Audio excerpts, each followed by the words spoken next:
Yep, let's do it.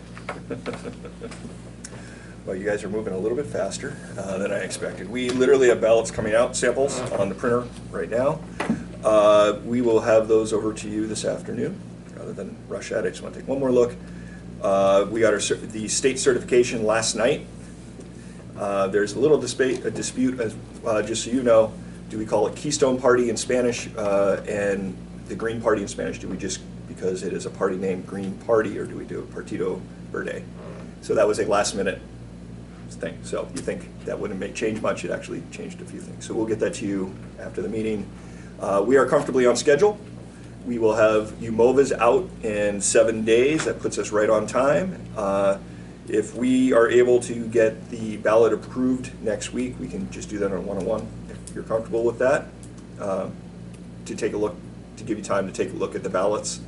Then we could get our test deck back by the end of next week. And then we will do central scan testing on the ballots so we can begin mail-in the first week of October. And L&A testing is officially the first week of October. I mean, we don't meet. Yeah, I'm confused. So, yeah, I know I'm talking. Give us the mechanics of that, how that's. Sure. So it's how you're comfortable moving forward with approving of the ballot. So we don't have a scheduled meeting between now and L&A testing. So if you are comfortable at taking a look at your leisure and editing the ballot, well, hopefully not editing, approving the ballot, I'll give you a list of names, offices along with that so you can take a close look. I don't know how you feel about editing the Spanish, but we can get that to you too. And then if we wait till the next meeting, it's going to be bumping us up uncomfortably on deadlines, so we'd have to get an approval on the ballot sometime between now and next week. So are you asking today for an approval subject to review by the commissioners prior to submission? That's an eloquent way of putting it, yes. So you anticipated having them here today? Yeah. Obviously, this is only coming into you last night. Yes. So I suppose you could do that. The other option would be that you could have a meeting next week. You would just need to simply advertise it within 24 hours of holding the meeting, and just say in the advertisement that the purpose of the meeting is to consider the ballot for general. So you need to hold a special meeting, I think. As long as it's on record that we have to review it before it's submitted, I think that would be acceptable. So that we'd ratify it at the. You could, sure. Yes, we could do that. Okay. That we can still keep us comfortably on schedule.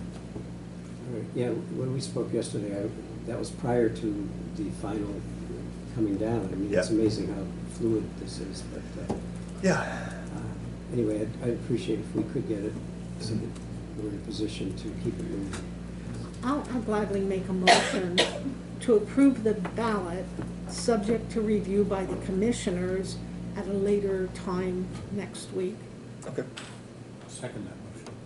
And this is the approved state ballot. So Yeah, now we have the approved state I mean, ballot. that's the official that we've been waiting for.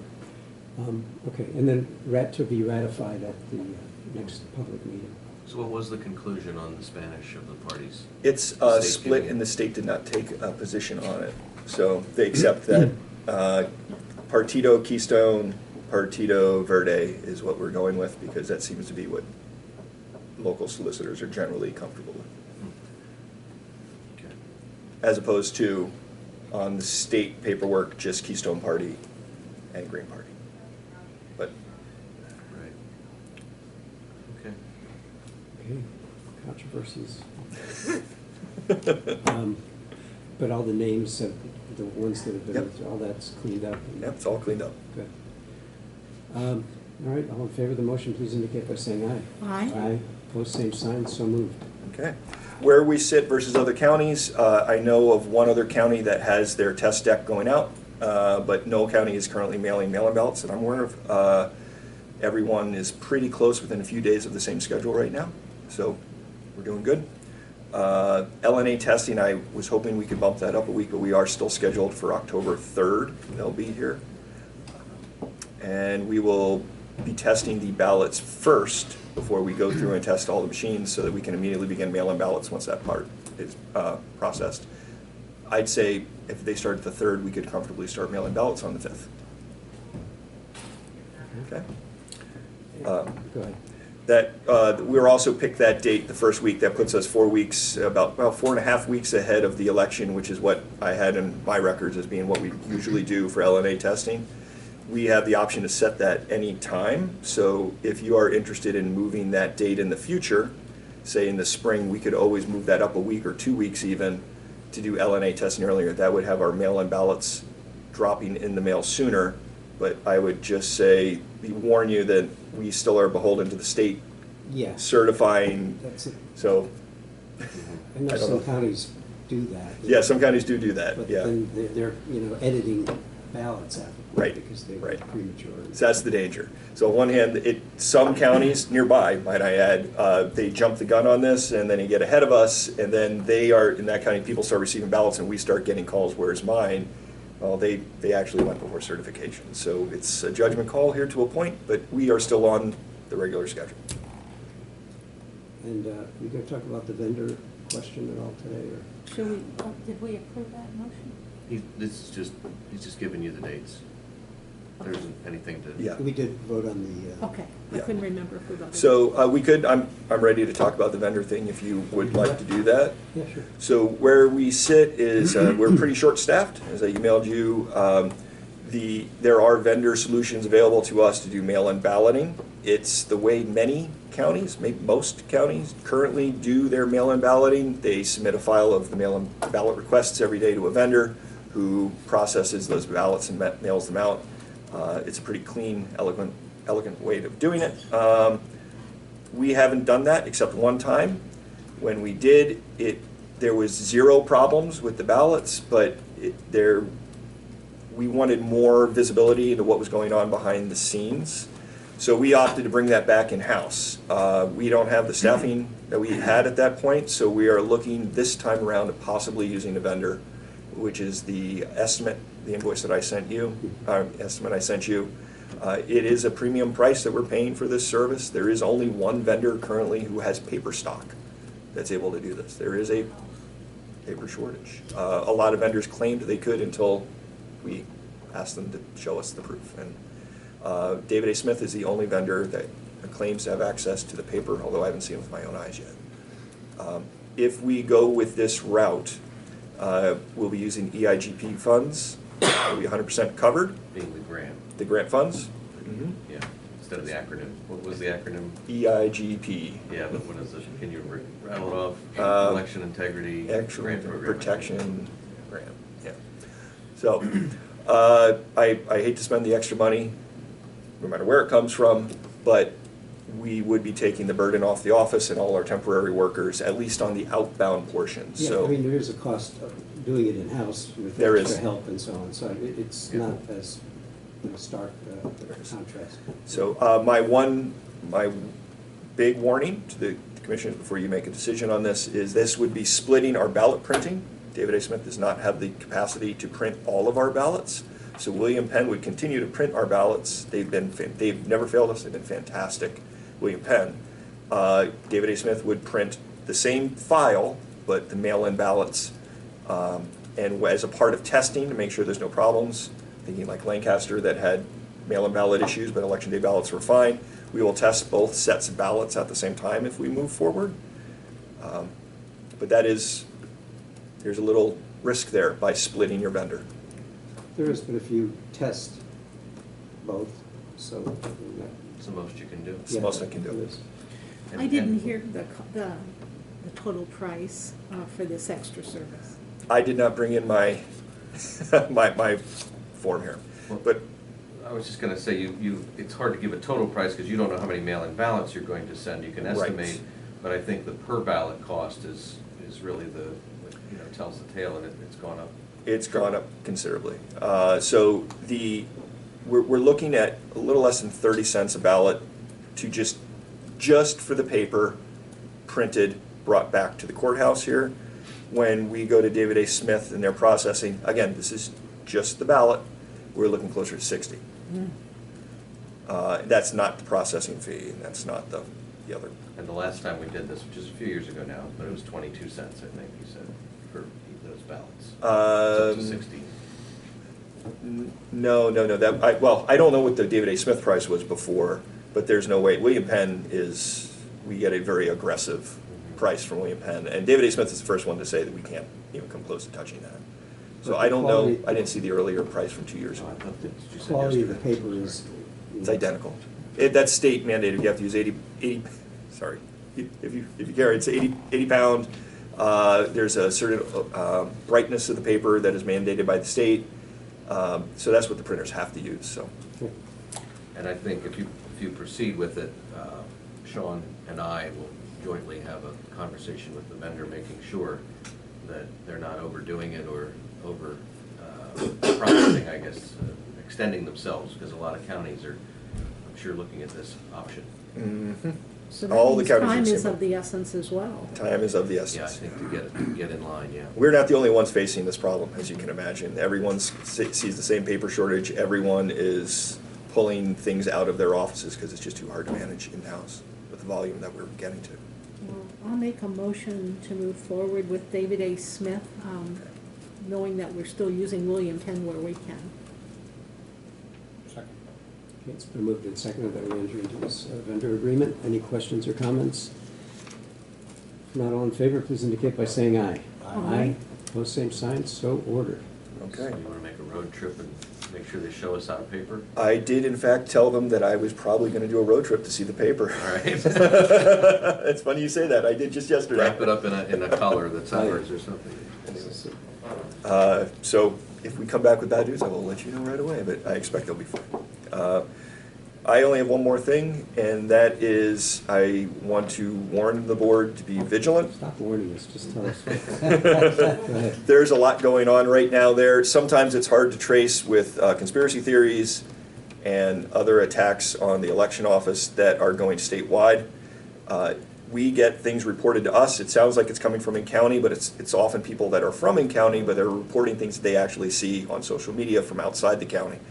That would include the door hanger that I emailed you about. That door hanger that I emailed does stray very close to voter suppression, in that telling people to arrive at the close of business and then with incorrect instructions would imply that those people could very well not be able to vote. I don't believe that that was the intent when I did some research on the background, but that is the net effect of that door hanger. So be warned of that. Those are available to anyone in the state. I think I don't have evidence of them popping up in Lebanon County yet, but I had it reported to me by somebody from Lebanon County. Text messages are going out. Our office does not use text messaging. It is a very neat technology that we could look to in the future, but we are not currently using text messages for anything. Voters are getting text messages across the Commonwealth that tell them there's an issue with their voter application. When the voter clicks on that information, it downloads a virus to their phone. So if you see anybody text message, it's not us. As always, there are outside groups that are sending out mass mailings that look like they come from our office. They do not. That's always a problem. This time it's getting worse, so be aware of that. If anyone asks you why we're sending them something, please get a copy of it. Let us know. We will look at it. It's a quick glance. We can tell right away. We don't send unless they request a ballot. Oh, and mail-in ballots do not go out unless they request a ballot. And those groups are really usually mailing applications. They're not, I mean, they're available online 24/7. Right. And in many other places. But people are confusing getting the application versus getting the ballot itself. Yeah, understandably. It's very Yes, confusing. it is confusing. No question about it. There is something else that's confusing that you may have seen in your county meetings, that the new voter registration application is confusing. That's available. It's on the front side, the regular voter application, and if you flip it onto the back side, they've added the mail-in application onto the same piece of paper. This sounds like a good idea. It's one piece of paper, it's less to mail back and forth. What it does is you put your voter application in, you're told you have to sign it. The signature line is on the back where it says, here's your mail-in application. So people don't sign their application because it looks like they're applying for mail-in ballot by mistake. It's less than optimal. So ideally, there'd be a signature line at the bottom of each side. Yes.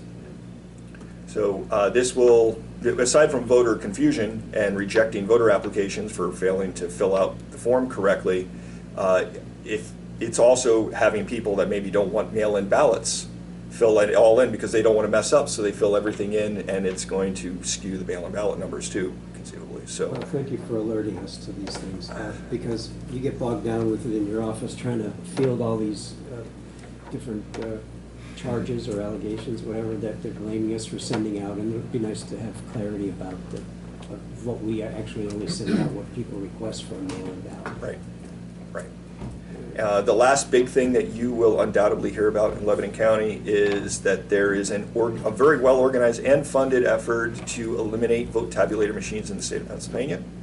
Lycoming County has, there's currently a lawsuit outstanding to get it on the ballot. This is a terrible idea. Hand count is not better than the vote tabulators. It is not as accurate. So, and by HAVA funds, we are required to use vote tabulators. So I believe the state's position, I don't want to speak for the state, but I will. I believe the state's position is the HAVA requirements say that whatever's put on the ballot, the HAVA supersedes it, and we have to use the vote tabulators anyway, and they would use a vote like that as an advisory vote. We don't have enough of a groundswell yet in Lebanon County that I'm aware of to make that happen, but other counties are having some messy legal battles over that. It's got a lot of coverage. And we went and this week observed the Dauphin County tabulator. Joellen and I did travel to Dauphin County and check out their mail processing equipment. It's amazing. It is something that would be covered by grant funds. And assuming that we continue to do mail-in balloting, which it looks like it's here to stay, it is something we want to look at investing. We have all the information. There's not a whole lot of other questions for me to ask, except we can't move forward with something like that without having floor space. It's as big as an F-150, but it's an amazing piece of equipment that really keeps everything much more clean, easier to do research. If we need to do research after the fact on particular mail-in ballots, we're not going through manually and looking for a ballot. We have digital scans of everything. It's a very, very nice solution. Whenever we are able to move forward, I know Jamie's working very hard on this with moving things around in the building. We'll be able to see what space we have, and then we can look at Yeah, and there's also a time element because they want them all in place for the primary of next year. Mm-hmm. And so therefore, waiting till the last minute to order will put us at the end of the line. So if indeed it is something that would streamline our office and increase accuracy. Big time. It's something that perhaps as soon as we have the space allotted for you that we seriously discuss. I would appreciate that. We talked about it. That's Mm-hmm. definitely an important piece of the picture. Spaces too. So, all right, James. Yeah, Sean, Hey, Jim. you talked about the ballot, or the voter PA money came in. I believe that's already here. I think that was mentioned earlier. Yeah, it's in our bank. September 1. Mhm. Is it too soon to use any of that other funding for some of the things that you had on your wish list that we talked about for like equipment and other things? Are you able to use that for this election cycle, or is that something that'll happen? There is. There's some other wish list stuff that's much less dramatic than that big piece of equipment that we could use the funding for. We're ready to start moving it right away. Just technicality, I'm working with the comptroller's office to get the right funds set up behind the scenes, so before we make a purchase, we can just make sure we allocate the money correctly. But yeah, we're ready to go as soon as we get that processed. Could that be done and implemented in time for the Yes. election? Yes. Mhm. As Joe Ellen was alluding to, this heavy equipment, this isn't stuff you go to Walmart and pick up off the shelf. When you order it, they're making it for you, and it takes a little while, and they only have so many materials. So some of the machines, like a letter opener, for instance, we probably would be able to get pretty quickly. There are joggers. You've seen how we sit when we're doing mail ballots, and we're like like this. So there are joggers. They're not very expensive at all, where we could just put them into it, and it shakes it, gets everything flat, and we can put them right in the machine. Those are off the shelf. We can get those. What Joellen's talking about, that is a highly specialized, very large piece of equipment. So they only can make so many a year, and that's why we'd have to look at a contract here this fall. Doesn't have to be this week or even this month, but this fall. Sooner the better. Yeah. I'm sorry, one other question. Yes, And sir. I realize some of this revolves around the mail-in balloting. Are you receiving a lot of requests from county residents for mail-in ballots for this next election? I see it's not trending more than usual. I think there's, so far, I expect though in the next few weeks, things to really ramp up as it always does. But right now, we're right on track. I couldn't give you hard numbers, I wasn't prepared for that question. It's a great question, but we're probably about the same as the spring where we are at this point. Great. Thank you. Sure. Thank you.